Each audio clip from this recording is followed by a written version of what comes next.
de la tarde. Se trata de Ricardo Noguera, él es coordinador del movimiento de la ONG Sembremos Más Vida, este movimiento ecológico. Bienvenido, Ricardo, un gusto saludarte. Están cumpliendo años, además. Sí, nuestro 5º aniversario este sábado 27 de abril y estamos muy contentos por eso. Bueno, Ricardo, a ver, ¿a qué se dedica la fundación, la ONG Sembremos Más Vida? Porque muchas personas dirán, bueno, ¿qué es eso de la ecología? ¿Y para qué vamos a estar pensando en las maticas y proteger y los árboles y la siembra? Pero fíjense todo lo que pasó hace unas 3, 4 semanas en nuestra ciudad. Incendios por doquier. Entonces, ¿para qué sirve el tema ecológico? Bueno, yo como licenciado en Comunicación Social decidí hacer un gesto con mi hijo de sembrar unos árboles y me di cuenta que era un trabajo bastante fuerte y poco a poco me fui involucrando en la parte ambiental, ecológica, de la naturaleza, el cuidado del medio ambiente, y puedo decir que sin la naturaleza el ser humano no puede vivir. En estos días hicimos una reforestación con Imparques, con Misión Árbol, y les decía que había unos escombros allí que fueron limpiados, y es que la naturaleza tampoco genera basura, es el hombre que genera basura. Y justo ayer también hubo otro incendio forestal en el Parque Nacional San Esteban, en la parte de Naguanagua nos reportaron, y estamos involucrados en este proceso de aprender de los expertos, ¿verdad?, de la materia ambiental, para que entonces nosotros podamos transmitir una información fidedigna y que pueda ser digerible para los ciudadanos, para que ellos también puedan desde sus casas tomar acciones para cuidar el ambiente.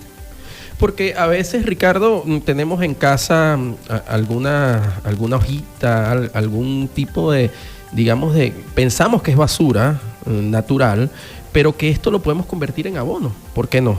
Y probablemente la falta de información no nos permite saber que esto puede cambiar.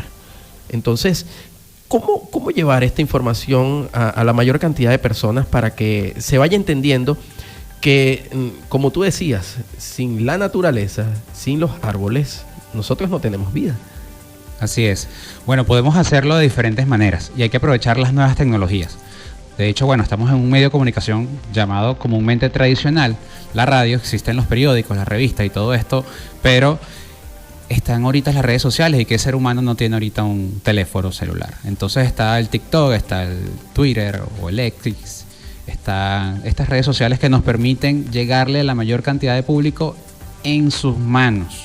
Entonces, sí, hay que hacerlo de forma planificada, organizada, tener una buena documentación, pero también tener la estrategia, porque no es lo mismo decirle a un niño que cuide el ambiente, un niño de 5 años, no es el mismo mensaje que se le va a dar a un adulto de 60. Un adulto de 60 o más es una persona que está bastante concientizada, sin embargo, pudiera tener una vida que de repente todavía quema la basura, quema las hojas, creyendo que simplemente así va a liberarse de eso, cuando pudiera reutilizarlo para, como dijiste tú, hacer abono orgánico. ¿Y cómo cambiar entonces ese, el chip de personas que ya están acostumbradas, hacen esto por costumbre? Entonces, ¿cómo cambiar ese pensamiento, esa metodología dentro de la cabeza de cada ser humano para que entiendan que dependemos completamente de la naturaleza para poder vivir como seres humanos? Claro, parte del trabajo de estos 5 años que hemos tenido es poder decirle a la gente esos tips y esa información que está en la web, que está en los libros. Tenemos maravillosos libros de escritores venezolanos, de expertos, agrónomos, biólogos, quienes nos han dicho a lo largo de la historia cómo hacer las cosas. Sin embargo, el ser humano está ocupado en diferentes tareas, nuestra familia, tenemos diferentes circunstancias sociales. Entonces sí, hay que profundizar el mensaje, hay que seguir impartiendo la educación ambiental. De hecho, en la Constitución de la República de Venezuela, desde 1999 lo estipula como un derecho humano, el derecho a un ambiente sano, equilibrado, y eso en el artículo 127, pero en el 109 estipula que es un derecho y que debe estar consagrado en la educación cotidiana, la educación básica, el bachillerato en todos los niveles. Así que ya muy pronto eso debería implementarse, en que tengamos educación ambiental desde la escuelita, desde preescolar hasta la universidad. Y en ese sentido, justamente, Ricardo, ¿qué están haciendo desde Sembremos Más Vida para de alguna manera contribuir a esta educación ambiental. Entiendo que de alguna forma están tratando ustedes de implementar algunos proyectos en ese sentido.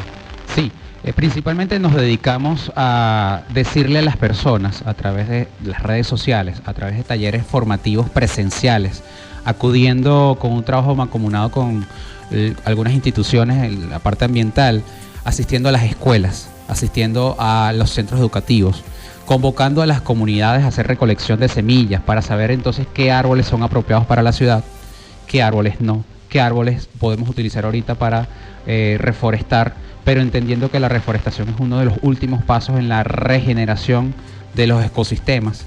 Nuestros cerros, Macomaco, Tazajal, Cairoy, Copey, Cerro del Café, el Café, Casupo, la Guacamaya, muy afectados, los cerros, Parque Nacional San Esteban, pero hacia abajo en la comunidad tenemos la quema de vegetación, que también por supuesto nos afecta a todos. Hay que saber qué plantar y entonces hay que saber qué especie. ¿Y cuáles son esas especies que digamos en el caso de Valencia o de la Gran Valencia pudieran plantarse?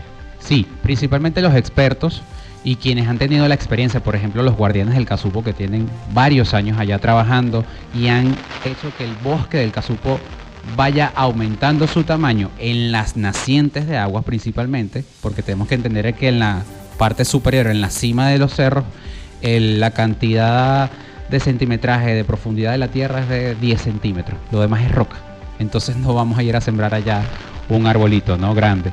No, merey, matarratón, se habla mucho de especies que se han adaptado muy bien acá. Esas son algunas de las especies. Y algunas que son como autóctonas también de la zona. Sí, el araguaney lo encontramos en los cerros, ahorita está floreciendo, luego de las primeras lluvias.